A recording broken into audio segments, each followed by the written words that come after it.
Salut les amis, coucou les petits loups. Cette vidéo va durer approximativement 10 minutes. Je vous propose donc de voir le menu prise de vue, puis nous verrons dans une autre vidéo les réglages perso qui sont pléthoriques. Ils sont au nombre de 43 je crois pour le Z50. Réglages qui ne sont pas franchement indispensables pour l'expérience photo et qui sont plus pour agrémenter la façon dont on fait nos photos.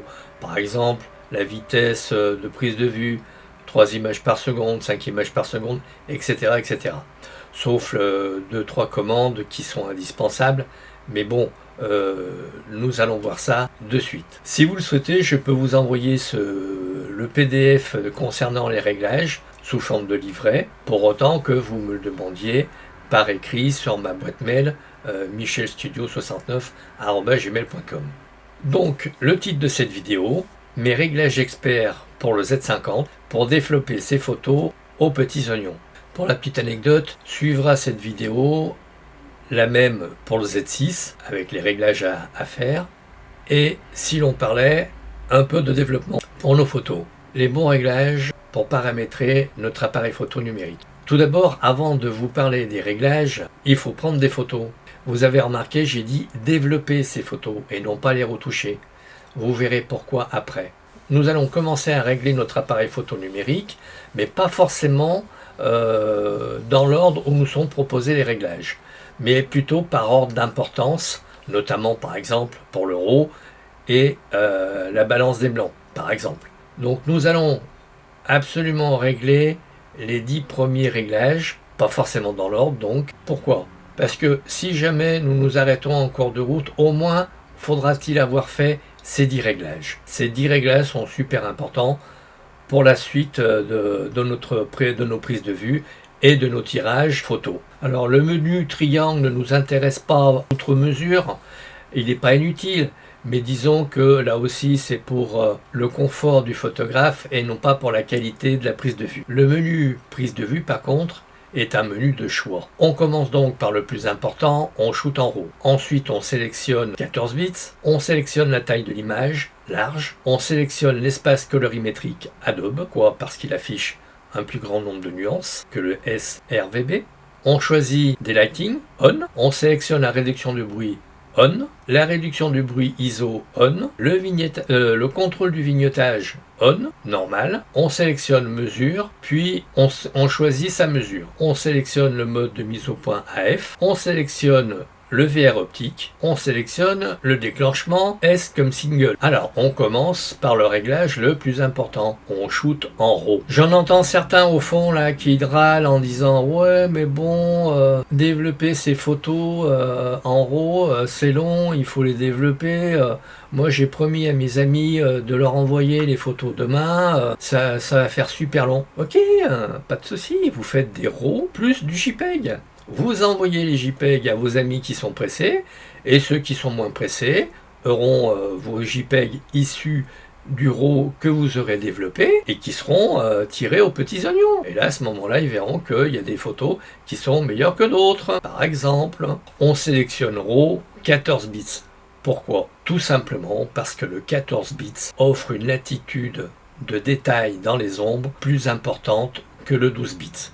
Vous ferez vos essais et vous verrez. On sélectionne la taille de l'image, large. Pourquoi ? Eh bien tout simplement parce que plus elle est grande et plus on aura de latitude pour recadrer éventuellement sa photo. Alors c'est clair qu'il vaut mieux faire une bonne prise de vue au départ, ça évite de recadrer, mais si jamais on s'est un peu loupé parce que on a été bousculé, enfin bon bref, vous voyez, mieux vaut avoir large de façon à avoir une certaine latitude de recadrage. Deuxième super important réglage, l'espace colorimétrique Adobe. Pourquoi ? Tout simplement parce que l'espace colorimétrique Adobe RGB est bien plus grand, bien plus large, offre plus de nuances que le sRGB. Oui, je sais, certains appareils sont calibrés en sRGB. Les scanners, par exemple, certains écrans d'ordinateur Ok, mais pour vos prises de vue, pour avoir le maximum de confort et de latitude d'exposition, Adobe. Après, vous faites ce que vous voulez, hein. Je vous mettrai un petit graphique vous faisant voir, vous mettrez en pause éventuellement pour bien le regarder, et vous verrez la synthèse additive et la synthèse négative de l'espace colorimétrique. Le daylighting en position normale. Pourquoi ? Eh bien, parce que on commence par ce réglage, on avise, on fait une centaine de prises de vue et on avise pour savoir si c'est nickel ou pas, ou s'il faut diminuer ou augmenter au contraire le réglage.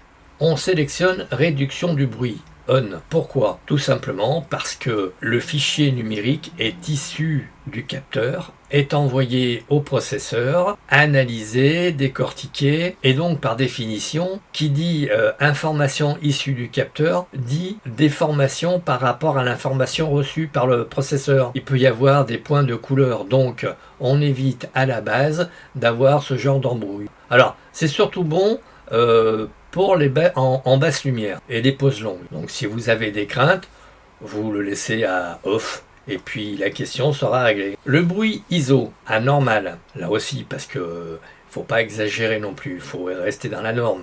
Pourquoi ? Bien, tout simplement parce que le capteur a une sensibilité nominale. Alors pour les Nikon, c'est entre 100 et 200 ISO. J'ai cherché sur le site Nikon, ils sont pas très loquaces sur le sujet, donc on sait que la sensibilité nominale d'un capteur c'est mettons 200 ISO. Plus on monte dans les ISO et plus l'amplification du signal envoyé par le capteur se détériore avec des points comme il y avait avant du grain sur les photos en papier mat. D'où la nécessité de réduire à la base ces problèmes. Donc on commence par normal et on avise. Mais si l'on reste en deçà du quart de la valeur maximum de la sensibilité, normalement nous ne devrions pas avoir de problème de bruit ISO. A priori, avec le Z6 par exemple, voire tous les appareils que j'ai eu entre les mains, le 750, le 780, le D3, etc. Je prenais le quart de la valeur maximum en ISO et j'étais tranquille, il n'y avait pas de bruit. Certes, à 6400 ISO par exemple, il faut être un poil prudent et éventuellement rester à 3200, mais à 3200, la photo est excellente sans bruit numérique. Contrôle du vignotage, normal. Pareil, comme vous le savez, certains objectifs, notamment les zooms, ont, en position grand angle, des parties assombries sur le pourtour. Donc, en mettant ce réglage à normal, nous tuons dans l'œuf un problème qui sera réglé automatiquement par l'appareil photo. Donc c'est autant d'embrouilles évitées par la suite. On sélectionne contrôle de la diffraction sur On. Pourquoi ? Tout simplement parce que quand vous êtes face à une source lumineuse, un rayon lumineux peut taper sur le bord d'une lentille et vous avez la décomposition de la lumière en bleu, rouge, vert, jaune, vert, etc. Un peu comme dans un arc-en-ciel. Donc autant éviter ça. Donc on met le réglage sur On. On sélectionne photo avec scintillement. On le met sur On. Pourquoi ? Eh bien, tout simplement, lorsqu'activé et sélectionné, cela permet à l'appareil photo de prendre le meilleur moment. Vous savez, quand on est face à une source lumineuse, pareil, on peut avoir des petites étoiles autour de cette source lumineuse. Autant éviter cela, autant avoir une bonne photo dès le départ à la base. Donc, je vous la fais courte. Une fois que l'anti-scintillement est activé, nous n'avons plus ce genre de problème. Ceci dit, effectivement, ça ralentit un petit peu la cadence de tir de l'appareil photo. Donc, si vous n'êtes pas en train de faire des photos couramment face au soleil, ce que je vous déconseille, vous pouvez vous abstenir de mettre ce réglage sur On. On sélectionne la zone AF. Personnellement, je vous conseillerais AF sélectif ou AF zone large. Tout simplement parce que j'ai fait quelques essais avec le Z50 et le Z6. La zone large apporte une plus grande souplesse. Ceci dit, là encore, c'est vous qui voyez. Personnellement, j'utilise pas mal le spot dans la mesure où je l'utilise régulièrement avec le bouton AE-Lock pour prendre la lumière là où je le souhaite, bloquer et recadrer et déclencher. Le mode de mise au point sur continu. Pourquoi ? Tout simplement parce que je ne souhaite pas avoir la netteté de mes photos uniquement lorsque je déclenche, mais bien avoir la netteté en continu.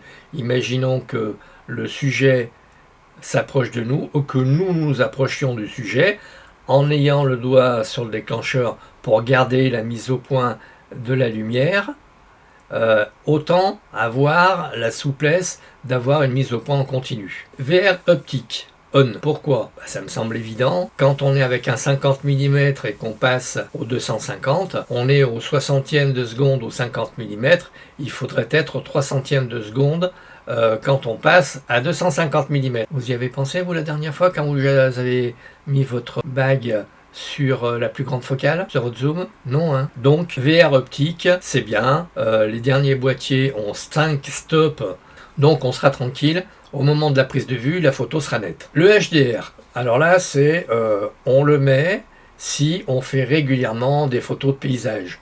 Sinon, on s'abstient.